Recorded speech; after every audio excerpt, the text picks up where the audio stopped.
What's up, everybody? This is Rob Shack. So today we do the next video of my Gran Turismo 3 Rival series. This is going to be the Corvette Z06 versus... Wait, where is it? Hold on. Where is it? The Viper. The Viper GTS. They're kind of mismatched in terms of power, so this might be a little bit weird. But these two cars are pretty much rivals in this game. It's pretty obvious because they are in a lot of the same races together. Basically every American race in this game has the Corvette Z06 and Viper in it. So be sure to like, subscribe, comment, and share. Help me get to 1,000 subs. Hoping to get there by the end of the year. If you're new to the channel, what I do, I have a lot of things I do, but one of the things I do is Rival series for Gran Turismo 3.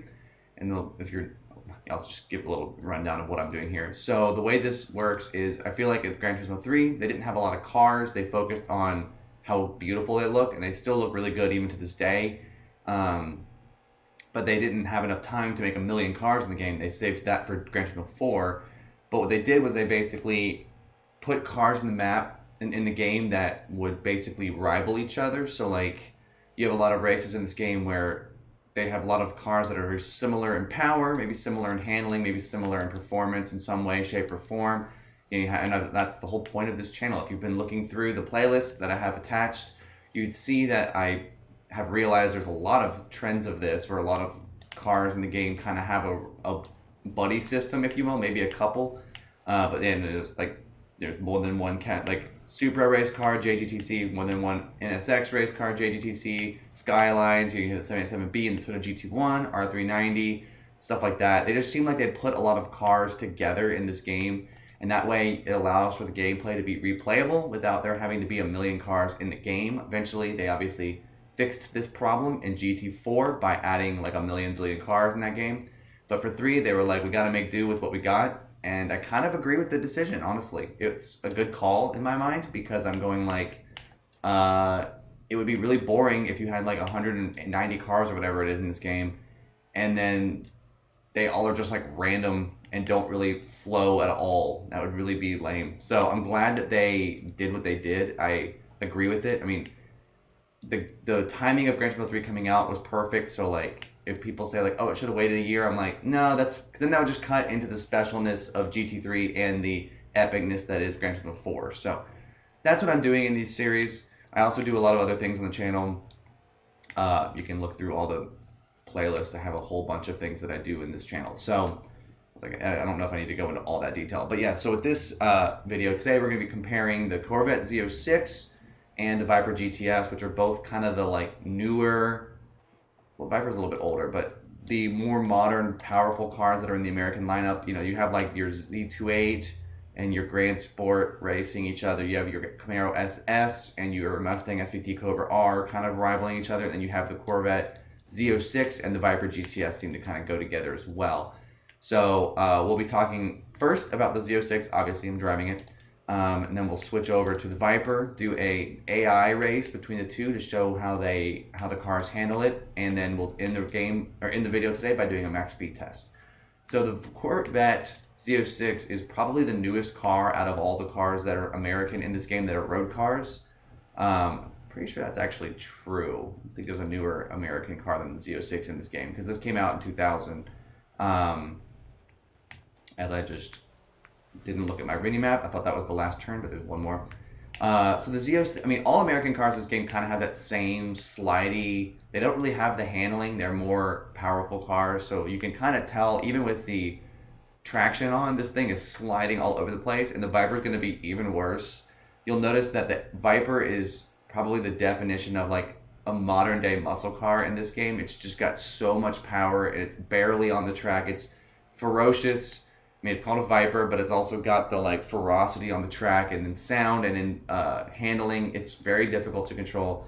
The Corvette Z06 is way easier to handle. Still kind of hard to control, honestly, because all American cars in this game are pretty hard to control. But it's very much more manageable than you'll see with the Viper. The power is fully tuned. This car is way less powerful. When they're stock, they're extremely rivals. So like, you'll see that in the Rival Series AI part of this match, where the AI actually rival it out in battle. They are very, very similar in power and in performance. They were clearly built to kind of rival each other and keep each other strong. Obviously, having one supercar for America isn't as good as having two, because at least when you have two, there's competition. So they kept improving them. So that's why they do it the way they do. And I think that's a great idea. And that's what Polyphony kind of focused on in this game as well, because they wanted basically an American car to rival every other American car in the game. And they did a good job with that. So yeah, this car sounds great. It basically fully tuned sounds like the C5R. I mean, they do that on purpose. This fully tuned Viper is going to sound like the Viper GTS RT Mareca. So, like, get ready for that. They both sound great. The handling of this car is going to be way better than the Vipers. You'll see. Speed will be a lot less because obviously it's max speed. It's not there. But also, I think even stock, the Viper is not quite as powerful as the the Z06 is not quite as powerful as that car.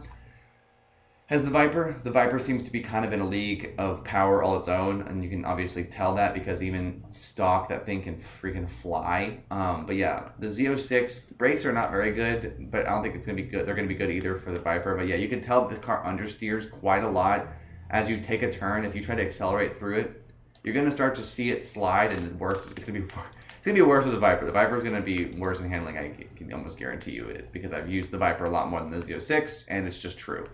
Z06 is much more rooted to the course, a little bit more modern technology in it, and it shows. So now we'll switch over to the Viper. All right, now we are moving on to the Viper GTS. This is a very iconic car that's been in every Gran Turismo game, because they had the original like 96 version in Gran Turismo 1 and 2. Well, I think they got rid of it in 2. It might actually not be in 2. I think it's actually just in 1. But now we switched to the 99 one, I think, in all later games. And I mean, they look the same. There's not much of a difference, so it's fine. But yeah, so now we're moving on to the Viper GTS, which is already, as you can tell, just so hard to control. Looks just unbelievably incredible. I think the Viper always looked cooler than the Corvette. No offense to the Corvette. Corvette's just as iconic as the Viper. Corvette's also been around a lot longer. But yeah, the Viper is beautiful looking car. Out of control. It's going to be interesting. I think I'll still be able to get a faster lap time with the Viper, but I think it's going to be really challenging too, only because of the handling of this thing. This car is so hard to control. It's very challenging. You're going to have to work really hard if you're going to be driving this car. So the thing that I've noticed with these Gran Turismo games is with the Rival series, there's usually one version of the car of the rivals. There's usually one that is a slightly slower, more handling driven car. Then there's usually a much faster, harder to control, kind of out of control powerhouse one. It's probably going to be more obvious with these two cars than with any of the other ones, but like when we do races, like I'm trying to think of one of my past videos, like, you know, the Panos and the Ford GT40. It's like the Panos is like way better handling. Ford GT40 is out of control. You know, the 787B has better handling. The GT1 is out of control. R390 is like the middle ground between the two. Like you have one car be the out of control powerhouse. One is the safe handling car. And if there's a third rival, they're usually like a middle ground type car. But obviously the Viper is so powerful, and the back wheels just want to slide out every single time. The Corvette was like this too, but it's obviously way worse for the Viper. One, it's the power. Two, it's the lack of handling that's already there at stock. It's really rare to see the Corvette Z06 spin out with the AI, but the Viper can do that. And obviously, the Viper is like is a very key contender on my channel for making AI fails on test course. So like obviously, I am aware of the Viper's inability to stay under control. It's fine. It's funny. But it is definitely going to be a challenge to keep this car on the track. Okay, well, we're keeping it in there. It's proving the point. So Viper, very hard to, you kind of need to get where you can't slide this car into a corner, basically. The Corvette Z06, you can kind of do that with. The Viper, you basically have to brake super early. You kind of can't really accelerate through the corner. You kind of just have to coast it through until you get to a place where you can accelerate through. If you accelerate too early with this car, you're done. Like, there's just, like, obviously you just go flying off the course. The car has such a desire to stay going the direction it was going originally. It does not want to listen. So you have to be very, very careful. And then if you try to accelerate through a corner, it will start to slide out. Like, I mean, I'll try to show y'all. I mean, I'm showing y'all as I drive this car around. It slides. It likes to slide. It wants to lose control. I mean, and that's what makes it fun to drive. It's got so much power in the wheels that, I mean, literally as I accelerate and decelerate, the car completely is rocking like crazy. I mean, that's more noticeable in this car than any of the other cars.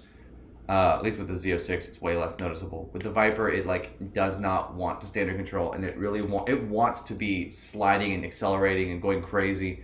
So you're gonna have to be very careful driving the Viper. I mean, of course, as I've always suggested in my Rival series, if you're new to the game, start with the more slower, easily handleable car before you then switch to the powerhouse that slides and is a rocket. It just is a little bit easier because the mechanics of this game are very realistic, but also a little bit dated because they've obviously improved the realism of these games in the last 10 years. This game is over 20 years old now, so there's a lot of improvements they've done to the handling in these games.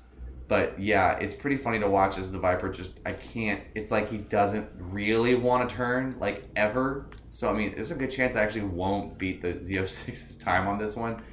I'll try, but I've already got off the road into the gravel once, and this car it's very unstable even on these when it gets unsettled, this car really doesn't get happy about that.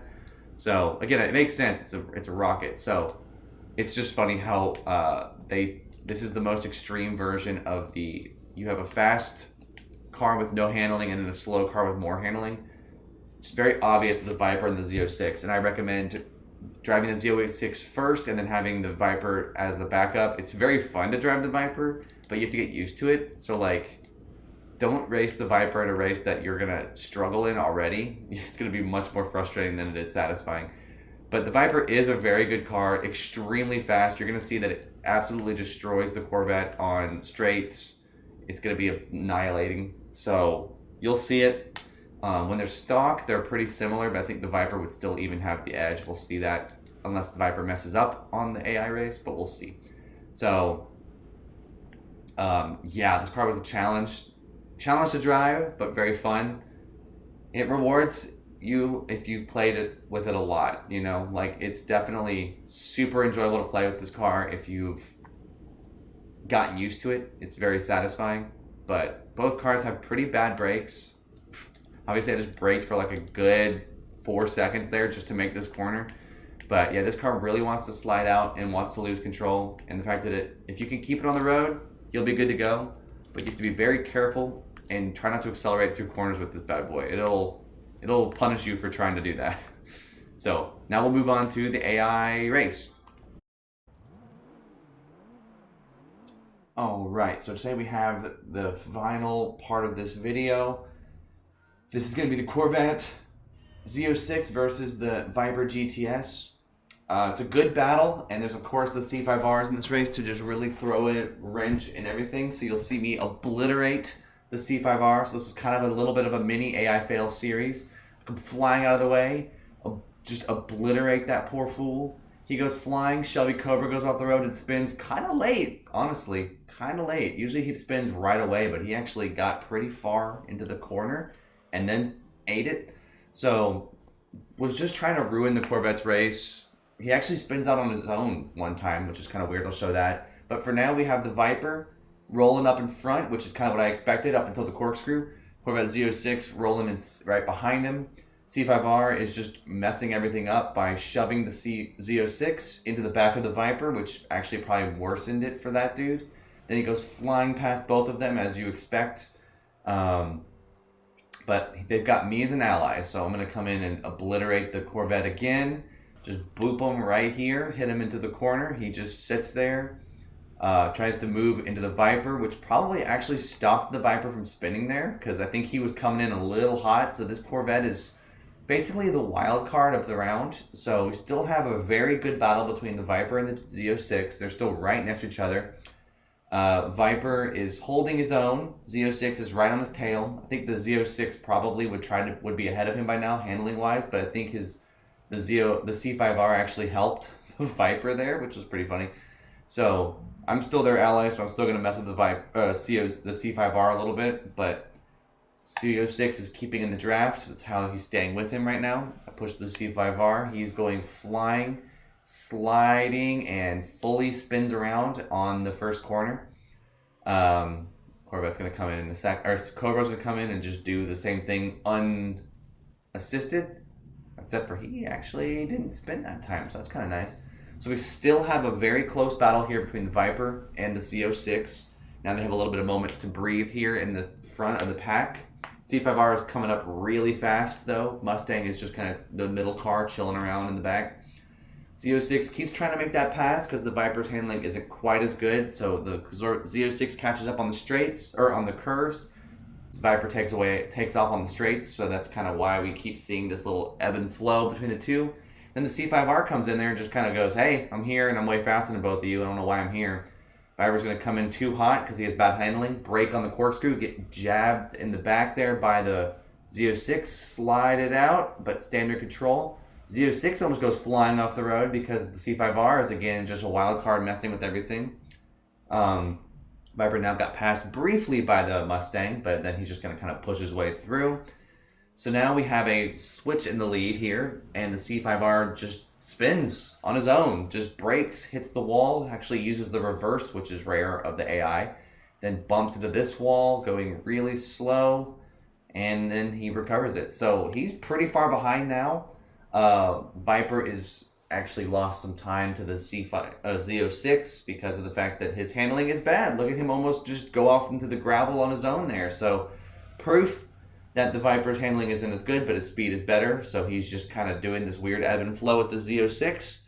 I figured on maybe a more straightaway circuit, he would be able to actually pull away. But on this course, not as much. C5R brakes at 150, or CO6 brakes at 115. Viper GTS brakes at, was that 118, 117 there? So yeah, you can tell the Viper is way faster. He just has the worst handling. So probably on like a midfield raceway, if they were, I don't think there's a race where they're both in the same race except for these.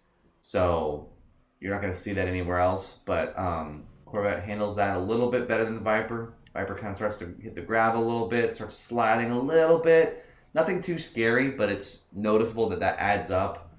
And then the Corvette doesn't even brake in time. I don't even know what that's all about. It's just so funny. I don't know what they were thinking. Polyphony just had fun probably with that, with the AI of the Cobra. That was the point right there. I forgot to show it, but the Viper, or the CO6, gets pushed out of the way by the C5R because he's too fast. So that actually was a lot closer. They actually got back into each other's draft again. So if they'd had more laps, I'd be curious to see what would have happened if the Viper was in the tow. So I think, ultimately, I think it still applies. Viper is the lack of handling powerhouse. Z06 has handling. So tight circuits like this, Viper's going to lose. Midfield raceway, probably the Viper would have won. So now we'll move on to the max speed test. Enjoy.